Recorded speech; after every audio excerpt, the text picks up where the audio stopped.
Marc Lebrun est avec nous sur Viva Plus comme tous les jeudis. Marc, bonjour. Bonjour Jocelyne, bonjour tout le monde. Avec une bonne nouvelle, c'est que la voiture sort de son confinement. Oui, dire de la voiture, tel le phénix, qu'elle renaît de ses centres depuis lundi, c'est une bien grande formule. La production a bien entendu repris chez bon nombre de constructeurs, voire la grande majorité, mais le scénario d'un nouveau confinement plombe un tout petit peu ce tableau idyllique. Parce que le secteur automobile a lui aussi été impacté par le confinement et la crise du coronavirus. Comme bien d'autres évidemment, mais il a été lourdement impacté par cette période de confinement, à tel point que la FEBIAC fait état d'une chute des immatriculations des voitures neuves de l'ordre de 90,1% pour le mois d'avril par rapport au même mois de l'année dernière. Et ce chiffre ne concerne que la voiture neuve, puisque les immatriculations d'utilitaires légers neufs, quant à eux, ils ont chuté de 80,3% sur cette même période. C'est énorme. C'est énorme. Mais bon, tentons de demeurer positifs, Jocelyne, et faisons preuve d'un petit peu d'objectivité avec quelques brèves nouvelles. Commençons par Testachat. C'est l'association des consommateurs qui demande aux assureurs automobiles de ristourner purement et simplement une partie de la prime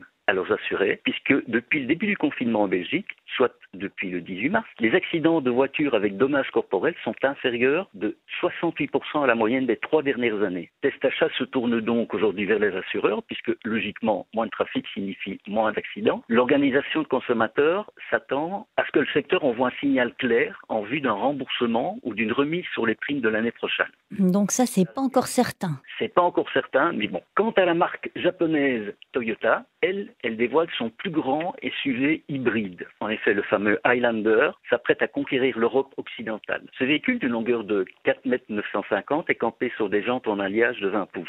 Son intérieur a été conçu pour offrir la fonctionnalité et l'espace qu'attendent tous les amateurs de grands SUV, c'est-à-dire une véritable bulle de confort et de raffinement pour chacun des occupants. Pour preuve, chacun de ces 7 sièges est une place à part entière. Le coffre à ion électrique, avec capteur pour l'ouverture au pied, présente un volume de base de près de 660 litres, auquel s'ajoute une zone de chargement sous le plancher. Mais lorsque la seconde et la troisième rangée de sièges sont abattus, le volume de chargement du véhicule atteint les 1909 litres. Quand même, ça fait beaucoup de vin. La transmission full hybride de 4e génération du Highlander combine un moteur essence 2,5 litres avec un moteur électrique à l'avant et un moteur électrique à l'arrière. Ce véhicule développe une puissance totale de 244 chevaux avec des émissions de CO2 d'à peine 146 grammes au kilomètre, avec une consommation mesurée de 6,6 litres en cycle WLTP. Ce nouveau gros hybride de Toyota sera commercialisé sur tous les marchés européens dès le début de l'année prochaine. Donc encore un tout petit peu de patience. Une petite dernière, si vous le voulez bien, ceci. Mais je veux bien sûr. Et c'est pas plus cher, hein.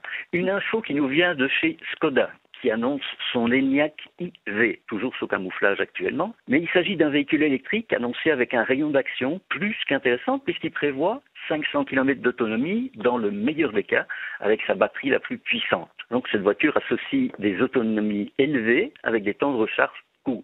Je vous invite, si vous êtes intéressé, à retrouver tous les visuels en rapport avec ma chronique du jour sur www.autopresse.be/Viva Plus.